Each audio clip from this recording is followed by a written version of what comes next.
사실 이 내용만 알아도 다이어트가 그렇게 별로 어렵지가 않습니다. 탄수화물을 확 줄여도 배가 하나도 안 고픈 이유는 많이 먹기 때문이에요. 단백질은 오히려 좀 줄여서 먹어야 살이 훨씬 잘 빠집니다.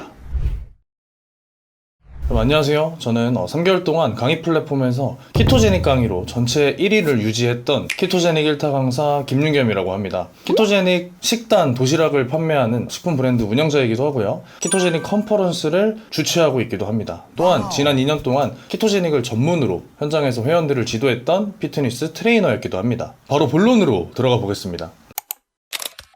최근에 저희가 쇼츠로 유입된 구독자들이 정말 많아서 이분들이 키토제닉에 대해서 잘 이해를 못한 채로 저희 영상을 보시는 경우가 되게 많더라고요. 그래서 카페나 단톡방에 들어오신 분들이 개념 정리가 안 된 채로 질문해 주시는 분들이 많아서 오늘은 좀 특별한 콘텐츠를 준비해 봤습니다. 바로 초보자들을 위한 키토제닉 가이드북 영상인데요. 사실 키토제닉이나 저탄고지가 이름은 좀 들어봤어도 개념은 생소한 것들이 많아서 이렇게 한번 정리를 하지 않으면 유지하기가 어려운 경향이 있습니다. 이번 영상은 누구나 완전 생초보도 이번 영상 하나만 보면 키토제닉 마스터가 될 수 있을 만큼 쉽고 체계적으로 정리한 영상이니까요. 오늘 영상 들어오신 분 절대 중간에 끄지 마시고 끝까지 한번 쫙 봐서 키토제닉을 마스터해서 막 10kg, 20kg 쉽게 감량하는 분들이 되셨으면 좋겠습니다. 사실 오늘 영상은 조금 설명이 많습니다. 그래서 다이어트 하는데 이런 것까지 알아야 되나 싶은 생각이 든다면 그냥 저희 고정 댓글에 있는 팀키토 도시락 구매하시면 누구나 쉽게 키토제닉 바로 시작할 수 있으니까요.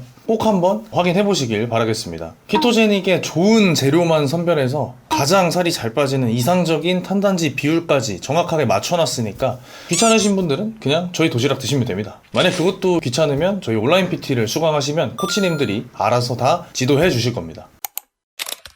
자, 일단 키토제닉에 대해서 설명하기 전에 가장 큰 대전제를 먼저 이해해야 됩니다. 그 대전제는 바로 자연식으로 먹는다는 것입니다. 키토제닉은 기본적으로 뭔가를 추가해서 살이 빠지는 개념이 아니라 나쁜 걸 빼면서 살이 빠지는 개념이라고 이해를 하셔야 됩니다. 예를 들어서 과한 조미료나 가공식품, 튀김 이런 것들을 제외하고 원물 그대로 익혀 먹는 자연식 위주로 드셔야 한다는 점 절대 잊지 마시고요. 이 원칙을 어기면은 효과가 거의 10분의 1로 줄어드니까 꼭 지키셔야 됩니다. 자, 일단 키토제닉이란 이름이 되게 생소할 텐데 과연 키토제닉이 무슨 뜻일까요? 영어로 하면 키토제닉은 케톤을 만드는 식사라는 뜻입니다. 그런데 이 케톤은 탄수화물을 적게 먹으면서 지방을 많이 먹을 때 우리 몸이 만들어내는 물질입니다. 그렇기 때문에 키토제닉은 필연적으로 저탄수화물 고지방 식단이라고 이해를 하시면 되는데요. 이 저탄 고지 식단 중에서도 탄수화물을 가장 타이트하게 줄인 식단을 키토제닉이라고 이해하시면 됩니다. 그 저탄 고지가 더 큰 개념,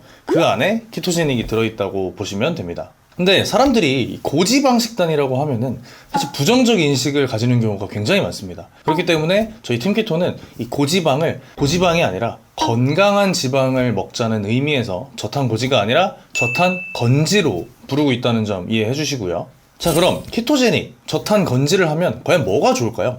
가장 큰 장점은 살이 굉장히 빠르게 빠진다는 것입니다. 그 이유는 우리 몸에서 주로 사용하는 에너지원을 이 포도당, 혈당, 즉 당이 아니라 지방, 여러분의 배에 있는 이 체지방을 사용해서 우리 몸이 움직이도록 만들기 때문입니다. 만약에 24시간 내내 이 당을 쓰던 몸에서 24시간 내내 체지방을 태워서 에너지를 얻는다면 살이 당연히 잘 빠질 수밖에 없겠죠. 자, 그럼 어떻게 해야지 우리 몸이 이 당 대신에 체지방을 에너지로 쓸 수 있을까요? 일단 가장 확실한 거는 탄수화물을 적게 먹는 겁니다. 왜냐면 탄수화물이 곧 당이기 때문에 탄수화물을 적게 먹으면 혈당 수치가 낮아지고 그렇게 되면 지방 분해를 억제하는 인슐린 호르몬도 함께 낮아지게 됩니다. 그래서 그때부터는 체지방을 막 활발히 분해하는 상태가 되는 거죠. 이 상태를 어느 정도 일정 기간 동안 유지를 하면 우리 몸은 당 대신에 지방을 훨씬 더 많이 사용하는 몸으로 바뀌게 됩니다. 그리고 이런 상태를 지방 대사 상태라고 부르죠. 자, 그럼 혈당과 인슐린을 동시에 줄이려면 어떤 방법이 있을까요? 아까 말했듯이 첫 번째는 탄수화물을 줄이는 저탄건지 키토제닉 식단이고요. 두 번째는 간헐적 단식입니다. 키토제닉 식단은 이제 뒤에서 자세히 설명할 거니까 이번에는 간헐적 단식에 대해 설명해 볼게요. 간헐적 단식은 쉽게 말해서 최소 16시간 이상 공복 상태를 유지하는 걸 말합니다. 그래서 보통 하루에 16시간에서 23시간 정도를 공복으로 유지하고요. 그렇게 되면은 이 16시간 이상이 지났을 때부터 우리 몸이 지방분해 호르몬을 막 분비해서 살이 더 잘 빠지는 상태가 됩니다. 그래서 공복을 길게 유지하는 거는 혈당, 인슐린, 그리고 다이어트에 아주 중요한 요소니까 꼭 이 시간을 지켜주시길 추천드립니다.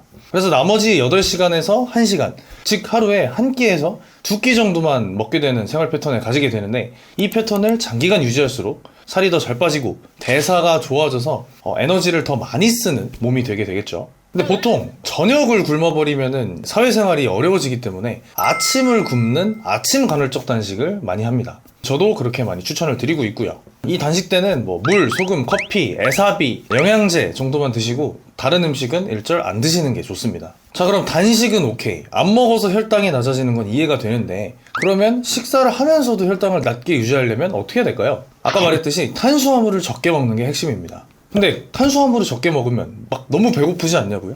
몸에 힘이 없어서 유지하기가 어렵지 않겠냐고요? 사실 이거는 우리가 건강한 지방을 먹으면 한 방에 해결이 됩니다. 이 지방이야말로 우리 몸이 가장 선호하는 에너지원이기 때문입니다. 그래서 키토제닉이나 저탄건지는 줄어든 탄수화물량만큼 건강한 지방을 높이기 때문에 탄수화물을 적게 먹어도 몸에 힘이 부족할 일이 하나도 없고, 오히려 에너지가 넘치면서 살은 쭉쭉 빠지는 가장 이상적인 상태가 됩니다. 여기서 약간 참고해야 될 게, 다이어트 할 때 단백질에 대한 강박을 가지시는 분이 굉장히 많은데요. 사실 보디빌더나 근육량이 많은 트레이너가 아닌 이상 단백질을 많이 먹을 필요는 하나도 없습니다. 오히려 단백질을 많이 먹을수록 활성산소가 많이 나와서 대사가 더 떨어지는 악영향이 있을 수 있고요. 단백질을 더 많이 챙겨 먹으려다 이게 과식으로 이어지는 경우가 많기 때문에 뒤에서 설명할 키토제닉 섭취 가이드라인 정도로만 단백질을 섭취하셔도 여러분 다이어트에는 절대로 지장이 없습니다.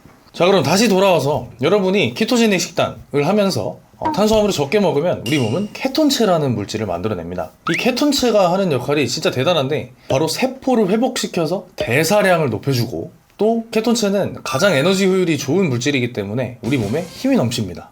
그리고 우리 뇌가 케톤체를 에너지로 사용하는 걸 되게 좋아하기 때문에 집중력도 높아지고요. 케톤체가 나올 때는 호르몬 변화가 적어서 감정 기복과 컨디션 기복도 사라집니다. 그렇기 때문에 저탄건지 키토제닉을 하면 살 빠지는 건 당연하고 건강이 굉장히 빠르게 회복되는 걸 느끼실 수 있을 겁니다. 자, 그럼 이 좋은 키토제닉 과연 어떻게 먹어야 될까요? 이제부터 본격적인 식단에 관한 설명입니다. 내용이 조금 자세하고 디테일한데 이거 다 보기 귀찮으면 그냥 고정 댓글에서 팀키토 도시락 드시면 되니까 참고하시고요. 키토제닉 식단의 정석은 탄단지 비율을 1대 2대 7로 맞춰서 먹는 것입니다. 중요한 건 이 1대 2대 7의 기준이 그람 수가 아니라 칼로리라는 건데요. 이 기준이 바뀌어버리면 완전히 다른 식단이 되기 때문에 꼭 유의하셔야 됩니다. 아니 근데 이 1대 2대 7 몇 칼로리 이런 거 귀찮아서 어떻게 계산하냐고 하시는 분들이 계신데, 이럴 때는 인아웃이라는 어플을 사용하시면 됩니다. 인아웃 어플에 여러분 나이, 키, 체중만 입력하면 여러분 몸에 맞는 섭취량이 자동으로 계산되고, 이 섭취량에 여러분이 먹는 음식을 하나하나 기록만 하면, 그냥 쉽게 입력만 하면 이 어플이 자동으로 다 계산해 줍니다. 지금까지 얼마나 먹었는지, 앞으로 얼마나 더 먹어야 되는지, 혹은 과하게 먹은 게 어느 부분인지. 초보자분들은 이 어플을 꼭 써보시는 걸 추천드립니다. 아무튼 이 키토제닉은 127이라고 했죠. 즉 탄수화물이 전체 섭취량의 10%밖에 안 됩니다. 혈당을 거의 건들지 않으면서 체지방 분해를 최대한 활성화시키기 위함인데요. 근데 여성분들의 경우에는 이렇게 탄수화물 섭취량을 10%까지 줄여버리면 몸이 적응을 못해서 부작용을 겪는 경우가 있습니다. 남성분들보다 호르몬에 조금 더 민감하기 때문인데요. 그래서 이런 여성분들의 경우에는 탄단지 1대 2대 7보다 탄수화물 섭취량을 조금 더 높이고 지방을 조금 더 줄여서 약 235 혹은 334 비율로 맞춰서 드시는 걸 추천드립니다. 이렇게 해도 충분히 살 빠지니까 걱정하지 마세요. 키토제닉 127이 가장 빡세기 때문에 제가 조정을 해도 괜찮다는 겁니다. 근데 키토제닉 식단에 대해서 설명을 하면 지방을 이렇게 많이 먹으면 살찌지 않냐고 묻는 분들이 꽤 많이 계세요. 근데 결론부터 말하자면 살찌지 않습니다. 오히려 살이 잘 빠집니다. 왜냐면 탄수화물을 적게 먹어서 혈당과 인슐린을 낮추면 지방 합성이 억제되기 때문이에요. 여러분들이 살이 찐 건 지방을 먹어서 살찐 게 아니라 탄수화물로 인한 혈당 상승과 그로 인한 지방 합성 호르몬 인슐린 때문에 살이 찐 것입니다. 이 개념을 이해하셔야 키토제닉 식단도 이해가 되실 거예요. 키토제닉의 또 다른 장점은 바로 칼로리를 딱히 제한하지 않는다는 것입니다. 이 지방합성 호르몬을 중점적으로 생각하기 때문에 칼로리가 많아도 이 호르몬이 분비되지 않으면 살이 찌지 않기 때문입니다. 실제로 우리 몸은 칼로리에 크게 반응하지 않습니다. 예를 들어서 기계처럼 내가 100칼로리를 먹었는데 80칼로리만큼만 움직이면 20칼로리가 살이 찐다? 우리 몸은 이렇게 돌아가지 않습니다. 오히려 이 100칼로리를 어떤 식품으로 채웠느냐, 그래서 어떤 호르몬이 분비되느냐에 따라서 살이 찌고 말지가 결정이 됩니다. 지방 합성 호르몬이 많이 분비되는 탄수화물 100칼로리를 먹었을 때와 지방 합성 호르몬을 거의 건드리지 않는 지방으로 100칼로리를 먹었을 때 두 경우 우리 몸의 반응은 완전히 다릅니다. 그래서 여러분이 아셔야 될 건 칼로리가 핵심이 아니라 지방 합성 호르몬인 인슐린을 건드느냐 안 건드냐입니다. 자, 그럼 이제 식단에 대한 구체적인 내용은 정리됐고 이제 어떻게 먹어야 되는지를 설명드리겠습니다. 두 가지로 나눠서 설명할 건데, 하나는 탄단지 1:2:7의 정석 키토제닉, 두 번째는 급격히 탄수화물 줄이는 것에 적응하기 힘든 여성분들을 위한 식단입니다. 자, 첫 번째 1:2:7부터 설명을 할 건데요. 이 1:2:7은 전체 섭취량의 10%로 탄수화물 섭취량을 제한하기 때문에 굉장히 허용량이 낮습니다. 근데 심지어 우리가 먹는 채소에도 탄수화물이 조금씩 들어있기 때문에 이를 감안하면 탄수화물 섭취량을 더 줄여야 되죠. 그래서 보통 탄단지 1:2:7 비율과 함께 지키는 원칙이 바로 순탄수화물량을 20g으로 제한하는 것입니다. 이때 가장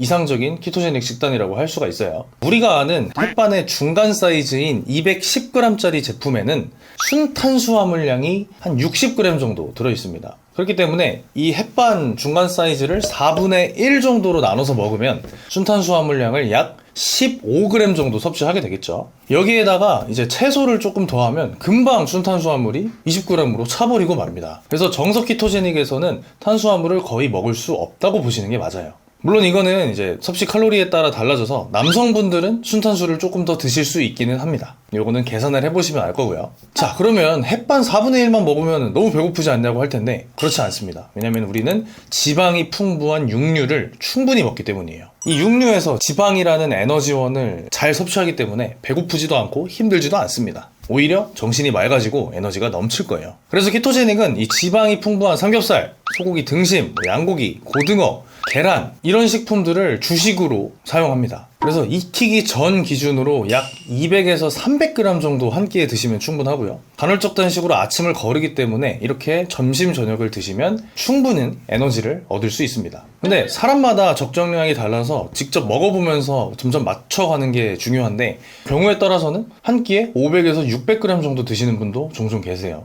만약 여러분이 인아웃 어플로 계산을 해봤을 때 지방 섭취량이 부족하다면 이때는 들기름, 아보카도유, 올리브유, 그리고 버터로 지방 섭취량을 보충해 주시는 게 중요합니다. 지방을 너무 적게 먹어도 배가 많이 고프고 에너지가 없기 때문에 이 지방은 항상 충분히 드셔주는 게 좋아요. 실제로 탄단지 1:2:7에서도 지방이 70%로 섭취량이 가장 많습니다. 물론 그렇다고 오일이나 버터를 막 와구와구 먹으라는 뜻이 아니에요. 그냥 지방이 많은 육류에 버터랑 아까 말씀드린 건강한 지방을 10에서 20g 정도 추가해 주시면 충분합니다. 여러분은 지방을 주 에너지원으로 사용하는데 익숙해지셔야 됩니다. 그래야 체지방도 활활 태울 수 있는데요. 그렇기 때문에 지방을 충분히 섭취하는 것을 두려워해서는 안 됩니다. 자, 여기서 끝이 아닙니다. 여러분은 익힌 채소를 충분히 드셔야 됩니다. 왜냐면 지방을 분해하고 이를 에너지로 활활 태우려면 이 미네랄과 비타민이 필요하기 때문입니다. 이 미네랄과 비타민을 가장 잘 얻을 수 있는 식품이 뭐가 있을까요? 바로 채소입니다. 그렇기 때문에 살을 잘 빼고 싶은 분들은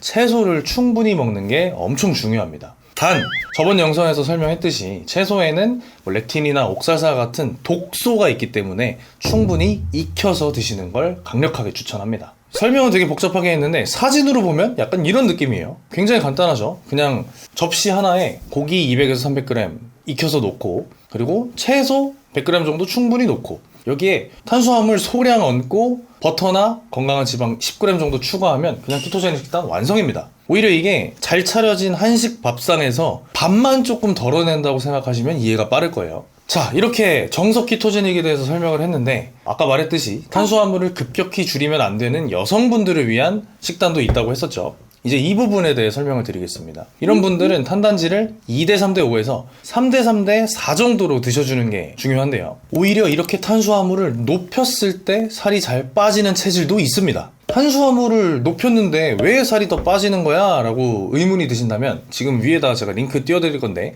대사가 느린 분들이 탄수화물을 더 먹었을 때 살이 빠지는 원리에 대해서 한번 이해해 보시는 걸 추천드립니다. 그럼에도 불구하고 이 3대4 같은 경우에는 탄수화물이 전체 섭취량의 30%잖아요. 그래서 이렇게 먹으면 살찌는 거 아니냐고 묻는 분들이 종종 있습니다. 결론부터 말씀드리면 그렇지 않습니다. 왜냐면 이 평균적인 한국인의 식습관은 전체 식사량의 60%가 탄수화물이기 때문이에요. 그래서 이런 분들에 비하면 거의 절반 가까이 탄수화물을 덜어냈기 때문에 3대4까지 먹어도 살이 잘 빠진다고 답변을 드리겠습니다. 자, 그러면 이 탄수화물을 어느 정도로 줄여야 될까요? 아까 1대2대7에서 햇반 한 4분의 1공기라고 했죠. 이거를 반 공기에서 한 공기 정도로 높이시는 걸 추천드립니다. 그래서 이 햇반 한 공기를 두 끼에 나눠서, 즉 한 끼에 반 공기씩 먹으면 대사가 느린 여성분들을 위한 키토제닉 식단이 완성이 됩니다. 그리고 탄수화물을 조금 늘린 만큼 아까 추가했던 버터나 건강한 지방들을 좀 빼주거나 지방이 풍부한 육류의 양을 줄여주시면 이 3대3대4의 식단이 완성이 되는 것이죠. 근데 제가 2대3대5, 3대3대4, 뭐 1대2대7 이렇게 숫자로 자꾸 말씀을 드리는데 이렇게 설명하면 아마 이해가 잘 되지 않을 겁니다.